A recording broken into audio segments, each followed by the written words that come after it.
आगे बढ़ते हुए आप भी बड़ी खबर आपको बताते हैं। वॉशिंगटन में आज डोनाल्ड ट्रंप और बेंजामिन नेतन्याहू की अहम मुलाकात होने वाली है। बैठक में ईरान सबसे बड़ा एजेंडा होने वाला है। नेतन्याहू बोले हैं कि चर्चा की शुरुआत ईरान से होगी। सीज फायर के बीच पश्चिम एशिया पर अब देखिए दुनिया की नजर इस बड़े मुलाकात पर टिकी हुई है। एक तरह से देखिए महा मुलाकात पर टिकी हुई है। तो पश्चिम एशिया में आपको बता दें सीज फायर के बावजूद ईरान को लेकर कूटनीतिक हलचल बिल्कुल तेज नजर आ रही है। इजराइल के प्रधानमंत्री बेंजामिन नेतन्याहू आज वॉशिंगटन में अमेरिकी राष्ट्रपति डोनाल्ड ट्रंप से मुलाकात करने जा रहे हैं और इस बैठक का सबसे बड़ा और सबसे अहम एजेंडा ईरान बताया जा रहा है। नेतन्याहू ने सोशल मीडिया प्लेटफॉर्म एक्स पर साफ शब्दों में कहा है कि बैठक में कई मुद्दों पर चर्चा होगी, लेकिन सबसे पहले प्रमुख बात होगी तो ईरान पर होगी। प्रमुख केंद्र बात का होगा तो ईरान होगा। अब देखिए वॉशिंगटन रवाना होने से पहले भी बेंजामिन नेतन्याहू ने दोहराया कि बातचीत की शुरुआत ईरान से ही होगी।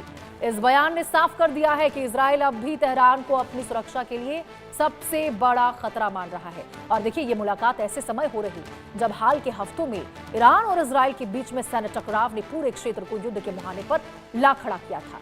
अमेरिका की मध्यस्थता से सीजफायर तो लागू हो गया है, लेकिन दोनों पक्षों के बीच तनाव अब भी बरकरार है। ट्रंप पहले ही दावा कर चुके हैं कि अमेरिका ने ईरान की सैन्य क्षमता को भारी नुकसान पहुंचाया और अब देखिए ईरान बातचीत की कोशिश कर रहा है। डोनाल्ड ट्रंप की ओर से ऐसा कहना है। दूसरी ओर बेंजामिन नेतन्याहू लगातार ये संकेत दे रहे कि ईरान के परमाणु कार्यक्रम और उसकी क्षेत्रीय गतिविधियों को लेकर इजराइल किसी भी तरह की नरमी के पक्ष में बिल्कुल नहीं है। विश्लेषकों का मानना है कि ट्रंप और नेतन्याहू की ये बैठक सिर्फ द्विपक्षीय वार्ता नहीं होगी, बल्कि पश्चिम एशिया की आगे की रणनीति तय करने वाली एक बेहद महत्वपूर्ण और अहम बातचीत हो सकती है। अब देखिए दुनिया की नजर इस बात पर टिकी है कि क्या वॉशिंगटन में ईरान को लेकर कोई नई संयुक्त रणनीति बनती है या फिर क्षेत्र में तनाव एक बार फिर से नए दौर में प्रवेश करता है।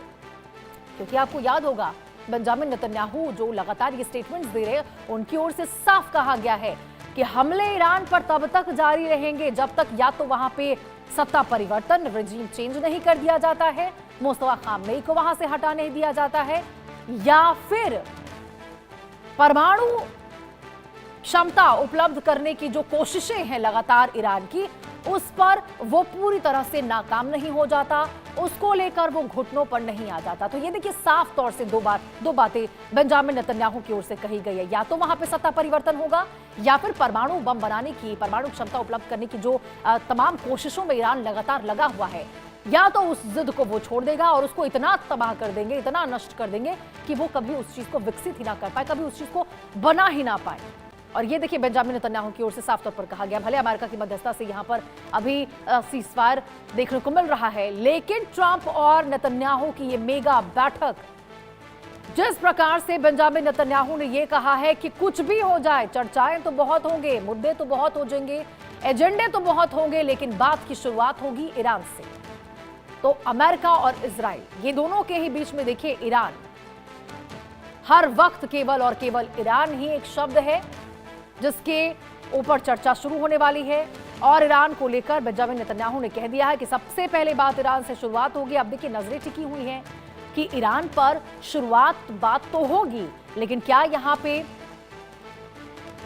इस युद्ध को रोकने की तरफ कोई दिशा में बातचीत होती हुई इस मेगा बैठक में नजर आएगी डोनाल्ड ट्रंप या फिर बेंजामिन नेतन्याहू के बीच में, या फिर क्षेत्र में तनाव एक बार फिर से नए दौर में प्रवेश कर सकता है। क्योंकि देखिए अभी जिस मुहाने पर अमेरिका, इजराइल और ईरान खड़े हैं, दो ही चीजें हो सकती है, या तो अमेरिका इजराइल पूरी ताकत के साथ एक बार फिर से ईरान के ऊपर अटैक कर दे और वाकई इस बार ईरान को नस्ताबुनाद कर दे, पूरी तरह से तबाह कर दे ईरान को, या फिर यह हो सकता है कि अमेरिकी राष्ट्रपति डोनाल्ड ट्रंप जो कि उनको नुकसान झेलना पड़ रहा है, तो वो बेंजामिन नेतन्याहू को अपने पाले में लाने की कोशिश करे, उनको समझाने की कोशिश करे कि भाई जो इसको रोकना बहुत जरूरी है क्योंकि तनाव चरम पर है।